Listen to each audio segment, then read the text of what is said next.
बच्चे और बच्चियों के मालिक स्वयं बन जाते हैं, ऐसे ही हालात में गलती होती है और संकट होता है।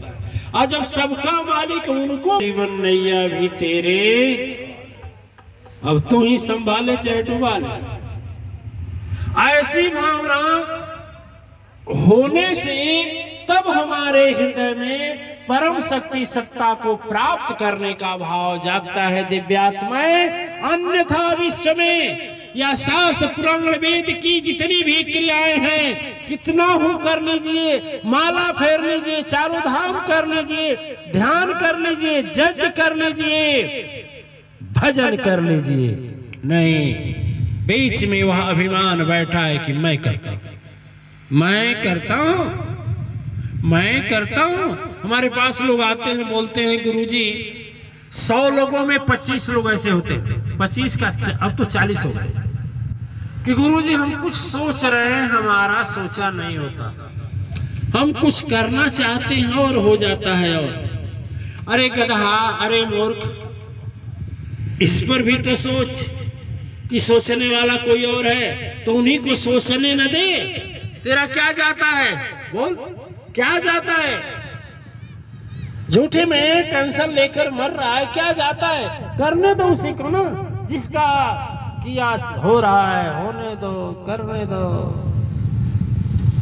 तर्क विज्ञान, चिकित्सा विज्ञान, दिव्य आत्माएं, एक चला था कोरोना काल, सबके मुंह पर ताले लग गए थे, किसी के अंदर कोई उपाय नहीं था।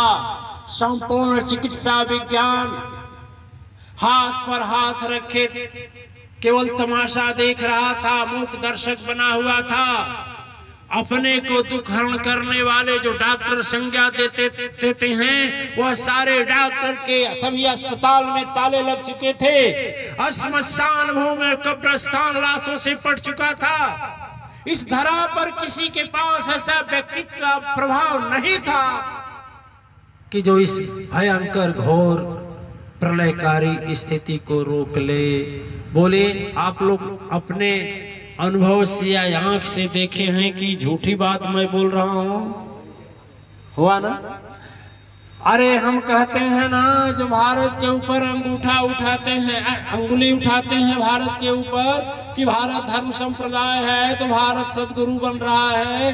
भारत ही नहीं, संपूर्ण धरती के लोग, संपूर्ण धरा के लोग थर्रा गए थे।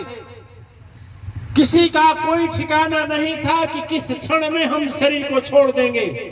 एकदम महाहाकार प्रलयकारी स्थिति आ गई थी। आपकी ओर भी आया है कि नहीं आया था? आया था। और बड़े दुख के साथ करना पड़ता है कि कितने लोग उस शरीर को छोड़ करके उसी में चले गए। हाँ हाँ, मैं पूछता हूं, जिस समय विश्व नियंता परम शक्ति सत्ता का यह कोप चुनौती बनी हुई थी मानव जाति के लिए, उस समय मानव का चिकित्सा विज्ञान क्यों नहीं सामना किया? आज भी यदि चुटकी बच जाए दिव्य आत्माएं, तो तेरे धरती पर जितने तेरे पास संपत्ति है उसको इकट्ठा कर दो, तो क्या उसका सामना कर पाएंगे? कर पाएंगे? नहीं कर पाएंगे। चाह करके भी नहीं कर पाएंगे दिव्य आत्माएं। इसीलिए मैं कहता हूं कि यदि ज्ञान का भी अभिमान हो जा रहा है, धन का भी अभिमान हो जा रहा है, पद प्रतिष्ठा का अभिमान हो जा रहा है, तो सतर्क रहना, क्योंकि अभिमान की सजा तुरंत मिलती है, देर नहीं लगता। कभी अभिमानी कार्य करके देखना, अभिमानी बात करके देखना, अभिमानी चाल चलन करके देखना, अहंकार हृदय में सजा कर देखना, उसकी सजा तुरंत मिलेगी। अच्छा, प्रायः मेरे कान को सुख कब मिलता है? किसी का निंदा सुनने में। देखिए, बुरा माने या सच माने, कान को आनंद कब मिलता है? किसी का बुरा या निंदा चुगली सुनने में। अब मैं आपसे पूछना चाहता हूं, उससे लाभ किसी को कुछ आज तक मिला? किसी की निंदा या बुराई सुनने में किसी का आप से कोई किसी का यदि आपसे चुगली या निंदा कर रहा है, उससे कुछ लाभ मिला है क्या? कुछ लाभ उठाए, लेकिन फिर भी कान वही सुनता है, ठीक ना?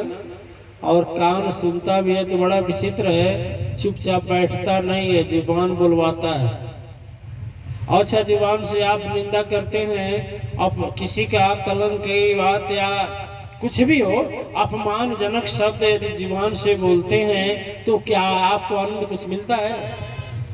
मिलता है? कुछ मिला है आज तक? और उसी कान से यदि सदगुरु की वाणी सुने और जुबान से प्रभु या मां का नाम लें तो कुछ मिलेगा कि नहीं मिलेगा? है? कुछ मिले या ना मिले, लेकिन अपजस तो नहीं मिले।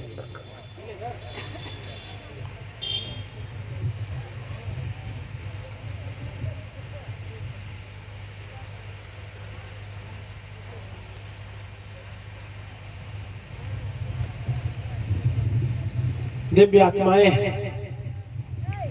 ये अभिमान की बात पर मैं चर्चा कर रहा था। नारद जी जब गए क्षीर सागर में